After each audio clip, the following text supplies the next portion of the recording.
Thank you. I have two questions for the applicant, and then I'll come second round to staff. So to the applicant, I don't know who would like to answer this, but I very much appreciate the creative and unique urban design perspective that you're bringing to this.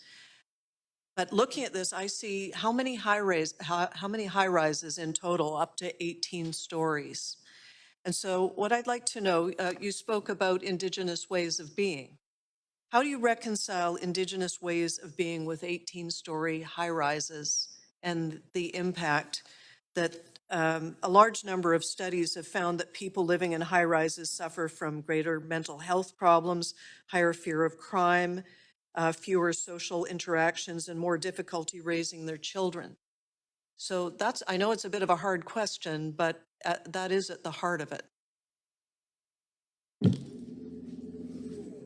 I'd definitely like to speak to this one. This is one thing that we've talked about in both the developments and other developments that we're working on in our communities.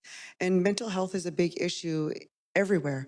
And it's not only within our people, but we were looking at making the spaces welcoming and, bringing the community within the buildings and having those safe spaces for people to be a community. And my aunt alluded to that earlier about our longhouses going from, they're going long, but they're growing taller. And, we used to live together, all together as a people. And we're hoping that we can bring that life with our stories and our legends into the communities and, bring the resources in so that the people are not feeling alone, and they're not feeling that they have nobody within in their buildings and understanding. And, you take a look at the affordability, and we're able to bring these people together. They have the same struggles, they have the same needs and wants that they're not able to live close by. And we're looking at the economy right now. Look at our gas prices. People don't have that opportunity to live close to where they're working. We have the hospital right there. Some of the staff, maybe they're driving in further than they should be, but being able to, even live with people that you already know, we're hoping to build that. And that's one thing that we talk about with our relationship building. And, we hope that we can fit those into the community. A very thoughtful answer. Thank you. Do I have 3 minutes or 5 minutes? 5 minutes.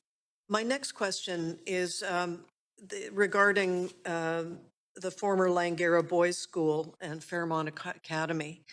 It was the Langara School for Boys was built in 1912, just before World War I, and 1917 became a military hospital. All of this predates it becoming an RCMP station. And I've listened intently on the rationale for not maintaining that historical reference. But I've also looked at others. The report mentioned the Kootenai Residential School. I understand now the Kamloops Indian Residential School is now being repurposed, and this is the very tragedy-laden one, proud use part of the Chief Lewis Center.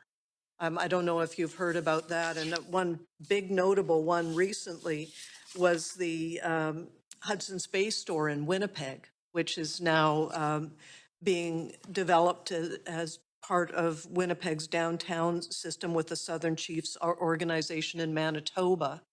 So these are all examples of highly controversial residential schools and things that would tie to a lot of the core concerns of reconciliation.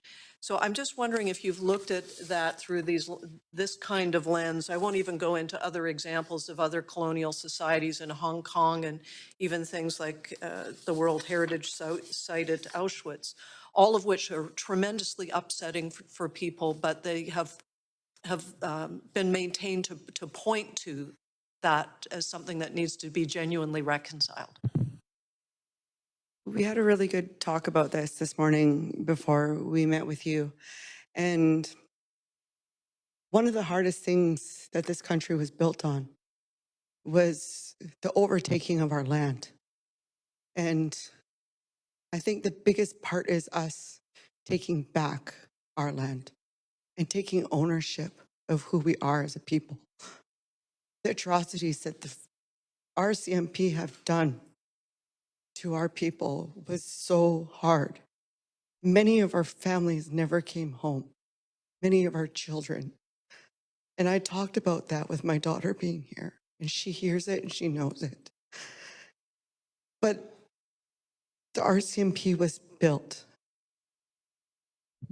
to help the country impede within our people. And I'm not saying that the churches weren't a part of it and these schools weren't there.